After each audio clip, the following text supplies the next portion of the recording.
मैं नीरज 23 साल का नौजवान हूँ। मेरे शरीर की लंबाई 5.4 इंच है। मैं उत्तर प्रदेश के लखनऊ का रहने वाला हूँ और मैं अभी इंटर की तैयारी कर रहा हूँ।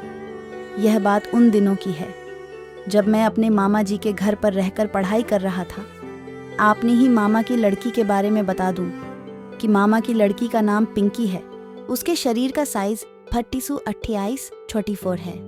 हालांकि मेरे मन में पिंकी को लेकर कोई भी गलत सोच नहीं थी और हम लोग अच्छे दोस्त। हमारी बातें कुछ खास नहीं होती थी, लेकिन जब भी हमें समय मिलता तब हम बातें कर लेते थे। पिंकी भी 12वीं में थी और हम दोनों की 1 महीने बाद यूपी बोर्ड की परीक्षा आने वाली थी। मैं रोज़ देर रात तक पढ़ाई करता था। एक दिन मामी बोली, नीरज बेटा, तुम पिंकी को पढ़ा दिया करो। अगर तुम्हें कोई दिक्कत ना पढ़ाई के साथ साथ हंसी मजाक भी करने लगे हो। मैंने भी मामी को हाँ कर दिया। अगले दिन से मैं जब भी पढ़ाई करता तो उस समय पिंकी भी मेरे रूम में आ जाती। ऐसे ही एक दिन हम पढ़ रहे थे कि पिंकी ने बात शुरू की। हम थे ठंड के दिन चल रहे थे। उस दिन घर में कुछ रिश्तेदार आए थे। शायद वे लोग आज रुकने वाले थे। मैं अपने ने कॉलेज से वापस आया और रात मुंह धोकर कपड़े चेंज किए। तभी मामी मेरे रूम में आई और बोली, नीरज खाना लगा दिया है, तुम खा लो। बाकी सब लोगों ने खा लिया है। मैंने खाना खाया और अपने ट्यूशन के लिए निकल पड़ा। जब मैं वापस आया तो देखा कि जो रिश्तेदार आए थे वह लोग अभी भी घर पर ही थे। मैंने मामी से पूछा, यह लोग रात को रुकने वाले हैं? मामी वो शायद हाँ शाम हो गई थी तो पिंकी भी कोचिंग सेंटर से वापस आ गई थी। रात के करीब 9 बज गए थे। हम सब ने साथ में खाना खाया। फिर मैं अपने कमरे में पढ़ने के लिए चला गया। तभी मामी आ गई और बोली, नीरज, आज तुम और पिंकी एक कमरे में सो जाना। मैंने भी हाँ में सिर हिलाया। आप सबको मैं यह बता दूं, वे मेरे मामा जी नाम विशाल हैं और छोटे लड़के का नाम सानू, और सानू ही अब तक एक कमरे में सोते थे। लेकिन आज मामी ने पिंकी को भी सुलाने के बोला था। हम दोनों पढ़ रहे थे। रात के करीब 11 हो गए थे। मैंने बोला, पिंकी, अगर तुमको नींद आ रही हो तो तुम सो जाओ। उसने कहा, हाँ आ तो रही है, लेकिन इस बेड पर 3 लोग कैसे सो सकते हैं? मैंने कहा, तुम ठीक कह रही हो। ऐसा करते हैं कि मैं नीचे फर्श पर सो जाता कि 2 लड़के और 1 लड़की है। बड़े लड़के का है सानू की उम्र, यही कोई 14 साल होगी मैं हूँ, और तुम दोनों बेड पर सो जाना।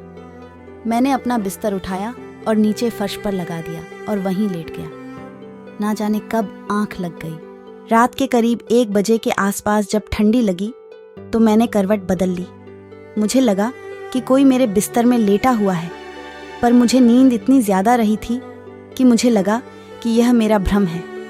कुछ देर बाद मैंने अपनी आंखें बंद कर लीं और सो गया। तभी लगा कि अब तो मुझे भी नींद नहीं आ रही थी। तो मैं किसी ने अपना हाथ मेरे सीने पर रखा हो। मैंने उसका हाथ पकड़ के अपने से अलग कर दिया। थोड़ी देर बाद उसका हाथ मेरी कमर पर था। मैंने इस बार उसका हाथ हटाकर एक साइड कर दिया। यहाँ और कोई नहीं बल्कि पिंकी थी। बस आंखें बंद करके लेटा रहा। मेरे दिल की धड़कन तेजी से बढ़ गई थी। मेरा अपने आप पर डर गया। अगर इसने घर पर किसी को बोल दिया जाएगी। मैंने अपने हाथ को हटा लिया और करवट जुटाकर चूमने लगा। ऐसे हम एक दूसरे को चूमे से कंट्रोल नहीं हो रहा था। मैंने थोड़ी सी हिम्मत करके अपने हाथ को उसके सीने पर रख दिया। अचानक से उसने आंखें खोल दी। तो मैं तो क्या होगा, मेरी तो बहुत बेइज्जती हो, लेकर लेट गया। थोड़ी देर बाद उसने मेरी कमर पर हाथ रखा। अब मैं समझ चुका था कि इसके दिल में भी कुछ है। मैं फिर से हिम्मत जा रहे थे। ये सब काफ़ी देर तक चला। वह भी मेरा पूरा साथ दे रही थी। मैंने भी खुल के उसका साथ दिया।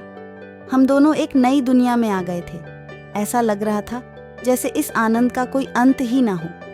मैं इस पल को जी भर के जीना चाहता था। बहुत अच्छा लग रहा था। अब मुझसे भी कंट्रोल नहीं हो रहा था। करीब 25 मिनट तक हमारे बीच खूब मैच चला। हम चरम सुख आनंद पार कर चुके। हमने समय की नज़ाकत को समझकर यह सब कर चुके। उसने कहा, हमें यह सब नहीं करना था। फिर मैंने उसको समझाया। उस रात हम दोनों ने खूब मज़ा लिया। फिर हम दोनों एक साथ एक दूसरे से चिपक कर सो गए। उसके बाद हमने कई बार मैच खेला। आशा करती हूँ आपको मेरी यह कहानी पसंद आई होगी, तो हमें कमेंट करके बताइएगा।